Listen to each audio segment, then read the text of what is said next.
mo ní ayọ̀ nínú Olúwa pé a tún ní àǹfààní láti wà lórí ètò yìí ní ẹ̀kan sí.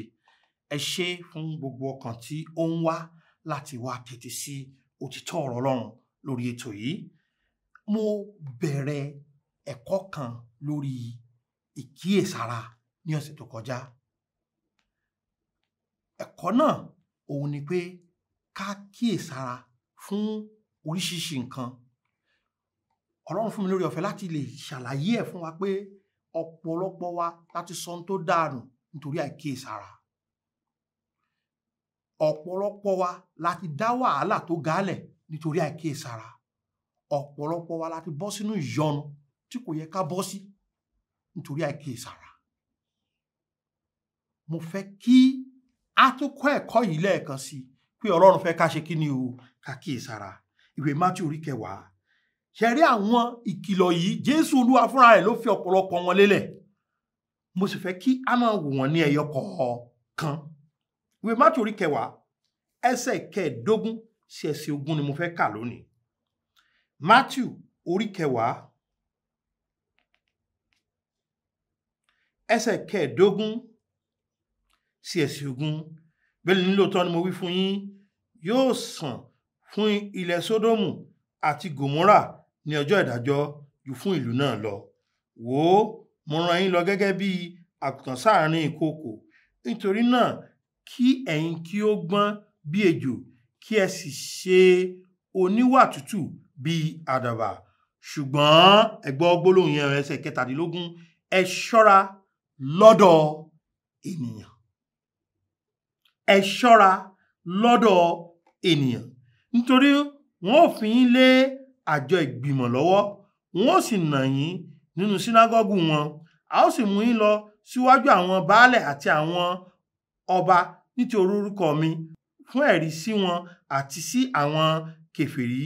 Nígbà tí wọ́n bá sì fi yín lé wọn lọ́wọ́, ẹ má ṣe ṣàníyàn pé báwo tàbí kí ni ẹ̀yin yóò wí, nítorí tí a ó fi ohun tí ẹ̀yin yóò wí fún yín. Nítorí ní wákàtí kan náà, nítorí pé kì í ṣe ẹ̀yin ni ó ń sọ, ṣùgbọ́n èmi bàbá yín tún ń sọ nínú yín. Olúwa ẹ ṣé fún àǹfààní yìí. Olúwa ẹ jọ̀ọ́ ẹ ràn wá lọ́wọ́ kí a lè kíyèsí òtítọ́ yìí. Olúwa ẹ jẹ́ kí n lè kọ́ ọ̀rọ̀ yín fún àwọn ènìyàn yín bó ṣe yẹ kí n kọ́ wọn. Ní orúkọ Jésù Olúwa wa. Àmín. Bíbélì ní ká kíyèsára fún ènìyàn. Ẹ̀yin tẹ́ ń ṣiṣẹ́ Olúwa, ẹ̀yin ni mo fẹ́ bá sọ̀rọ̀ jù lónìí. Ọmọ akọrin, aṣọ́nà, àlùfáà ìjọ, ajínrere lọ́tùn lósì, ẹ̀yin ọ̀dọ́, olórí ẹgbẹ́ kan tàbí òmíràn, ẹgbẹ́ ọkùnrin tàbí ẹgbẹ́ obìnrin. Ẹ kíyèsára. Ẹ kíyèsára fún kí ni o? Ènìyàn. Jésù ló wí bẹ́ẹ̀ o. Ó ní ṣùgbọ́n ẹ ṣọ́ra lọ́dọ̀ ènìyàn. Kí nìdí tó fi ní ká ṣọ́ra lọ́dọ̀ ènìyàn? Nítorí pé tí èṣù yóò bá dojúkọ wá ní ọ̀pọ̀lọpọ̀ ọgbà, ènìyàn ni ó lù. Bẹ́ẹ̀ sọ ní ẹsẹ̀ 17 yẹn, ó ní ṣùgbọ́n ẹ ṣọ́ra lọ́dọ̀ ènìyàn, nítorí wọ́n ò fi yín lé àjọ ìgbìmọ̀ lọ́wọ́. Nǹkan àkọ́kọ́ tá gbọ́dọ̀ ṣọ́ra fún ènìyàn lọ́wọ́ ní ìdojúkọ wọn. Ènìyàn yóò dojúkọ wá pẹ̀lú ìjà. Kí ni ó sì mú kí wọ́n máa dojúkọ wá? Àwọn kan yóò dojúkọ torí owú. Tó bá ti bẹ̀rẹ̀ sí ṣe dáadáa ni wọ́n ti máa sọ pé ṣé ò nìkan ni. Ó rò pé ò ń gbọ́n. Bó bá ṣe tẹ̀síwájú tó ń gòkè sí lórí ilẹ̀ alààyè, múra sílẹ̀, ènìyàn yóò sọ̀rọ̀. Ènìyàn yóò ṣe kí ni o? Yóò sọ̀rọ̀. Ó lè rìn bá kankan ló kéjìká òkè. Ìgbéraga rẹ̀ ó ti bẹ̀rẹ̀. Wọ́n parọ́ mọ́ ohun tó sọ. Wọ́n parọ́ mọ́ ohun tó ṣe. Kíyèsára fẹ́nìyàn o. Kíyèsára fẹ́nìyàn onígbàgbọ́. Ohun tó ga jù, oníwàásù kan sọ fún mi pé ohun tó ga jù téèyàn lè retí látọ̀dọ̀ ọmọ ìlàkejì tó jẹ́ ní òní ìjákulẹ̀. ọ̀pọ̀lọpọ̀ wa àìkíyèsára fẹ́nìyàn àti finú tán ènìyàn débi pé a ti gbàgbé pé ènìyàn ni. Ògbọ́n tí Bíbélì wí ni ó ní ègbé ni fẹ́ni tó ṣe kí ni o tó fi ènìyàn lára ṣe ìgbẹ́kẹ̀lé rẹ̀. Ọ̀pọ̀lọpọ̀ wa a ti fọkàn tán bàbá wa, a fi tọkàn tán ìyá wa. Ẹ̀yin kan wà tẹ́ pé gbogbo ọkàn yín ọ̀dọ̀ èèyàn ọmọ tẹ́ bí ló wà. Yóò tọ́jú mi. Ìwọ jẹ́ ó gbéyàwó tán kó náà bẹ̀rẹ̀ sí bímọ. Kó tó rántí rẹ̀. Ó bá yẹn kan wo ọmọ, ó bá wọn wò dàgbà. Ó ti fọkàn sí pé yóò máa tọ́jú ẹ nígbà tó bá dàgbà. Ó fọkàn sọ́dọ̀ Ọlọ́run pé yóò máa tọ́jú ẹ. Bíbélì ní ká kíyèsí ara fún kí ni o? Fún ènìyàn. Ṣé ẹ mọ̀ bí Abneri ṣe kú nínú Bíbélì? Abneri ló lórí ogun Sọ́ọ̀lù. Kò kíyèsára fún ènìyàn. Bíbélì ní kò ṣàkíyèsí pé Jóábù ó ti mú tí ó fi gún lọ. Wọ́n sì lọ pàdé, wọ́n kíra wọn, wọ́n sì dì mọ́ra wọn báyìí. Ó sì gún ní nǹkan. Ó sì pàdánù. Nígbà tí ọba Dáfídì tó bẹ̀rẹ̀ sí sunkún, ó ní Abneri kú bí ọ̀kan nínú àwọn òpè. He died as a full diet.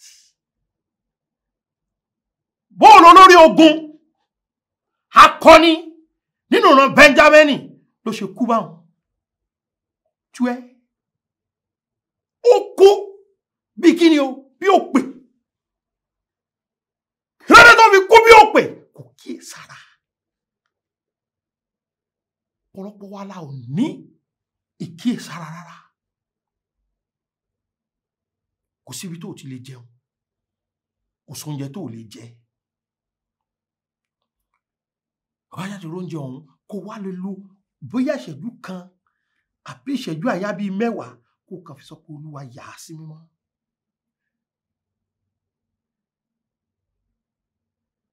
Ta ni ó mú ọ sí pé o gbàdúrà sóúnjẹ tó fẹ́ jẹ sínú? O ò lè gbàdúrà sóúnjẹ. Ó ra nǹkan lẹ́gbẹ̀ẹ́ títì, ṣẹ̀ṣẹ̀ ni kó gbàdúrà sí ni.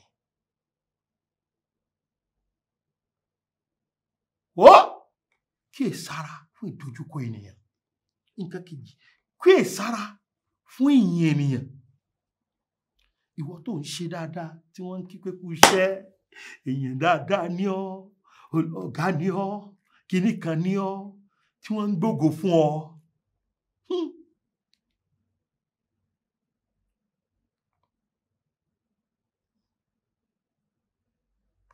Olúwa wí pé ògo òun lòun ò ní pín pẹ̀lú ẹnikẹ́ni. Jẹ́ kí n fi Bíbélì hàn. Iṣẹ́ àwọn Àpọ́stélì orí 12. Ó wà lára àwọn ìtàn tó máa ń dẹ́rù bà mí jù nínú Bíbélì láyé. Iṣẹ́ àwọn Àpọ́stélì orí 12. Mo tún sọ pé ìtàn tí mo fẹ́ rọra kà yìí ẹsẹ̀ 2 péré ni o. Ó wà lára àwọn ìtàn tó máa ń dẹ́rù bà mí jù láyé nínú Bíbélì. Torí pé Ọlọ́run kọ̀ di mímọ̀ ṣe sí ọ, ó sì sọ̀rọ̀ àìdí pé kí ni wọ́n fi mí ṣe. Ẹ jẹ́ kí n bẹ̀rẹ̀ láti ẹsẹ̀ 21. Lọ́jọ́ àfiyèsí kan, Bíbélì wípé Hẹ́rọ́dù gún wà, ó jókòó lórí ìtẹ́, ó sì ń sọ̀rọ̀ fún wọn. Ẹ máa wá gbọ́.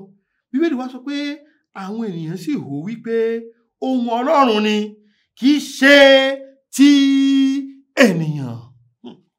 Ẹ mọ̀ gbọ́, Bíbélì wá pé lójú kan náà, kẹ́jẹ́jọ́ kejì o, lójú kan náà, áńgẹ́lì Olúwa lù ú nítorí tí kò fi ògo fún ta ni o? Ọlọ́run. Ẹgbọ́n tó sì ṣẹlẹ̀ sí, ìdí sì jẹ́, ó sì kú. Àwọn èèyàn yìn ọ́, wọ́n ń kí ọ kú iṣẹ́, wọ́n ń ṣe sàdánkátà. Yìnyín kẹ́ni ṣèmí, ẹ̀ ń ṣe dáadáa, kìnnìkan kan. Jẹ́ kí n ràn ọ́ lọ́wọ́ pẹ̀lú nǹkan kan. Ìwọ, ṣé wọ́n ló ń ṣe tó ń ṣe yẹn? Àbọ̀ Ọlọ́run ló ràn ọ́ lọ́wọ́. ṣé mi àti ẹ là ń ṣe ń tà ń ṣe yẹn àbá orí ọ̀fẹ́ gbà? ṣé mi àti ẹ ṣé pa agbọ́n ni àbá aráàánú gbà? ta ló ní gbogbo ògo? Ọlọ́run. Gbogbo ògo ló yẹ fún Olúwa, gbogbo ìyìn ló yẹ Jésù mi o, Jésù nìkan lọ́ba tọ́pẹ́ yẹ fún.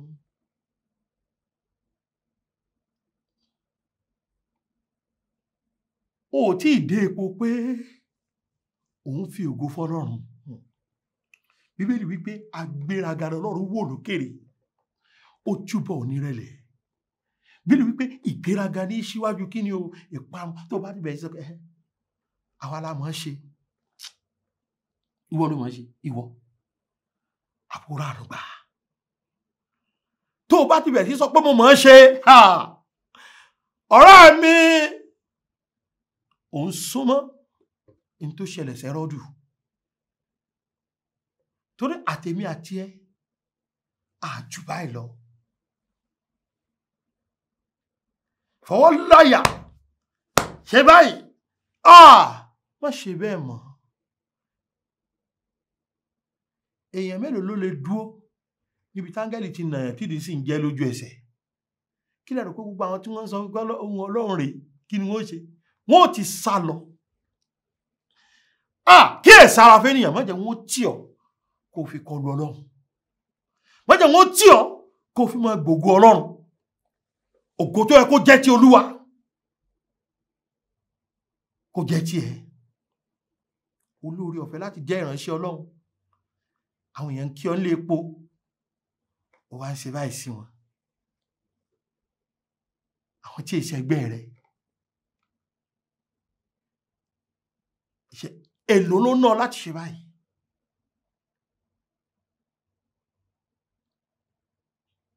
Èlò tó sì ṣe tọkàntọkàn tí èsì tójú ayé, torí pé gbogbo ògo gbọ́dọ̀ padà sọ́dọ̀ Ọlọ́run. Kíyèsí dára fún ènìyàn, fún ìdojúkọ wọn, fún ìtànjẹ wọn. Wò kíyèsí dára fún ènìyàn, fún wípé ènìyàn lè dà ọ́.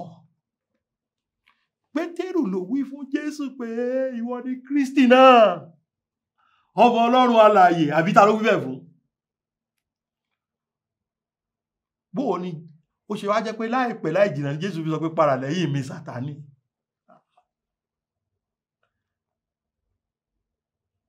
Ẹ̀ǹtẹ́ tí Ọlọ́run ti lò fún ẹ rí, tó bá gbèsù láàyè, èṣù lè lò fún ọ. Ẹni tí Ọlọ́run ti lò fún mi rí, tó bá gbèsù láàyè, èṣù lè ṣe kí ni ó lè lò fún. Ó mọ iye ẹjọ́ táwọn ènìyàn ti rò tó ti dá wàhálà mi lẹ̀. Kíyèsára fún ènìyàn, kíyèsára fún ènìyàn,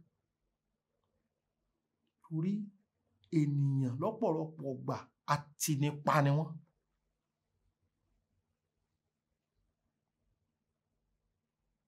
Ṣé ènìyàn ni Júdásì? Bẹ́ẹ̀ ni, ó ti fẹnu kò Jésù lẹ́nu. Kí ló sì ń ṣe? Òun fi Jésù hàn ni. Ènìyàn lè dà ọ́ o, Ọlọ́run nìkan ni kì í dá ni. Ènìyàn lè já ọ kulẹ̀ o, Ọlọ́run nìkan ni kì í já ni kulẹ̀. Sórí kíyèsára fún ènìyàn, wọ́n mọ̀rọ̀ gbọ́. Ó tún já apọn kan tí mo fẹ́ pè àkíyèsí wa sí púpọ̀. Wọ́n mọ̀rọ̀ ṣe kí ni o? Wọ́n mọ̀rọ̀ gbọ́. In tí àwọn ènìyàn ń wá lọ́pọ̀lọpọ̀ gbà òun láti múni lóhùn. Nígbà tí bàbá mi sùn nínú Olúwa, mo dúró nínú ìpéjọpọ̀ kan ní ìjọ tí a sin wọ́n pé n ó kú gẹ́gẹ́ bí ọmọ ìjọ onítẹ̀bọmi. pé wọ́n ó dúró inú ìjọ oníjẹ̀bọmi ní ìmọ̀ lọ tí Jésù èdè. Ẹgbà tó pé bí ọdún 15 tí bàbá yẹn tó ti sùn nínú Olúwa, mo wá lọ bí ọ̀rẹ́ wọn kan wò tí wọ́n ti dàgbà púpọ̀. Ṣé ẹ mọ̀ pé bàbá yẹn bí mi? Ìjọ wo ló ń lọ báyìí? Wọ́n nítorí ṣé o rántí pé o ṣèlérí níwájú Ọlọ́run àti ènìyàn.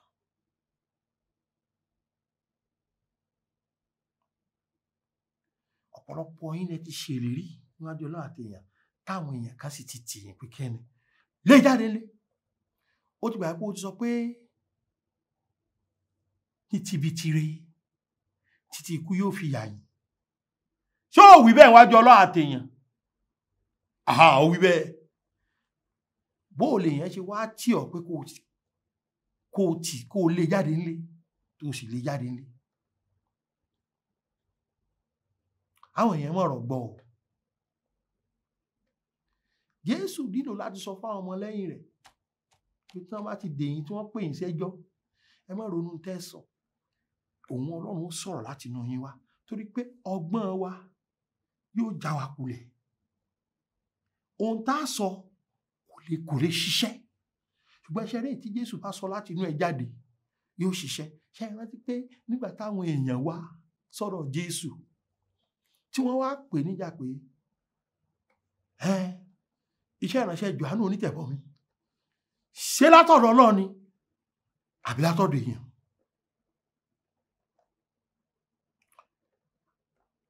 Wọ́n tiẹ̀ bí ni ní ìbéèrè.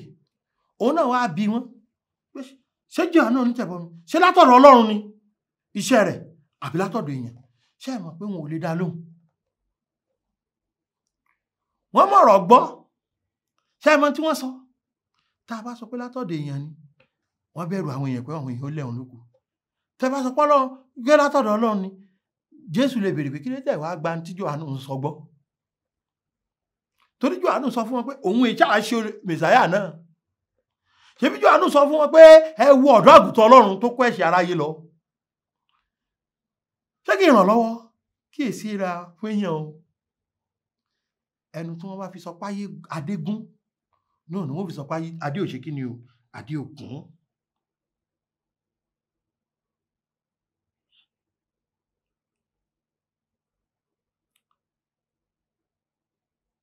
Kíyèsára ọ̀rẹ́ mi. Ìkíyèsára ti di méjì tọ́lọ́run ti ní kí n sọ fún ọ báyìí. Èwo làkọ́kọ́?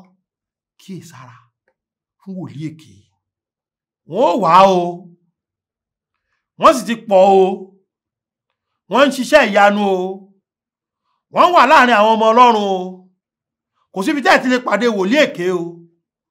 Ṣùgbọ́n kíyèsára, mọ Jésù kó o sì ṣe kí ni o, kó o súnmọ́. Mọ ọ̀rọ̀ Ọlọ́run, mọ ọ̀rọ̀ Ọlọ́run. Wọ́n kàn máa gbó lọ́wọ́ rẹ, wọ́n máa fi ọ́ ṣe jẹun ni. Làwọn wà máa dán. Ìwọ sì ti lọ pàdé àdúrà, ó ti náwó ọkọ̀ jẹ, ó ti fowó ọkọ̀ lẹ̀ kó lè bá ara láti òjijì. Kíyèsára o. Kíyèsára fún ènìyàn. Rí i dájú pé ayé rẹ ó ń fògo fún Ọlọ́run. Ipò ògbọ́n Ọlọ́run pín ògo rẹ̀. Kíyèsára ènìyàn yóò dojúkọ. Ṣùgbọ́n nígbà tí wọ́n bá dojúkọ, tí wọ́n gbé jáde, ìwọ kó ìjà rẹ lọ síwájú Olúwa. Kò jẹ́ kó gbé ìjà rẹ jà. Bíbélì wípé ológun ni Olúwa. Olúwa sì ni orúkọ rẹ̀. Ní jíjà yóò gbé ìjà wa jà. Kíyèsára, wọ́n fẹ́ mú ọ lóhùn. Wọ́n kàn sọ̀rọ̀ ṣùà. Jẹ́ kí ọgbọ́n Ọlọ́run kó darí ohun tó sọ. Ọlọ́run fẹ́ ká kíyèsára. Ṣùgbọ́n tó bá kíyèsára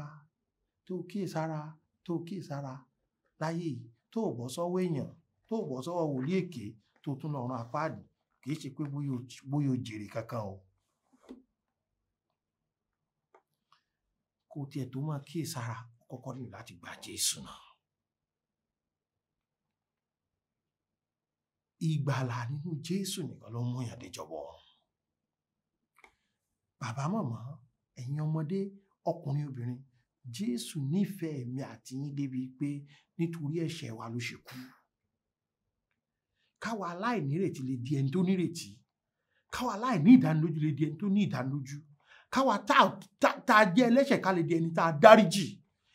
Káwa tá ò ní ìgbàlà ká lè di ẹni ìgbàlà. Ó ta ẹ̀jẹ̀ rẹ̀ sílẹ̀, apá asín ó jí dìde fún ìyè àìnípẹ̀kun fún wa lọ́fẹ̀ẹ́. Ìyè yìí òun ló ń sọ wá dáàyè. Tó o bá lè gba Jésù, ìwọ náà ó di alààyè ọkàn, ó di ẹni tó ní ìdánilójú ọ̀run, ó bọ́ lọ́wọ́ ìgbé ọ̀run àpáàdì. Àwọn nǹkan yìí èṣù kò lè fúnyàn. Àwọn nǹkan yìí iṣẹ́ ọwọ́ èèyàn kò lè fúnyàn. Àwọn nǹkan wọ̀nyí tí mo sọ yìí ẹ̀sìn kò lè fúnyàn. Àwọn nǹkan tí mo sọ yìí òfin kò lè fúnyàn ní ìdánilójú, kò lè fúnyàn ní ìgbàlà, kò lè fúnyàn ní ìyè àìnípẹ̀kun, kò lè fúnyàn ní ìrètí. Jésù nìkan ló ń fúnni. Gba Jésù lónìí, ó sì dálàyé ọkàn.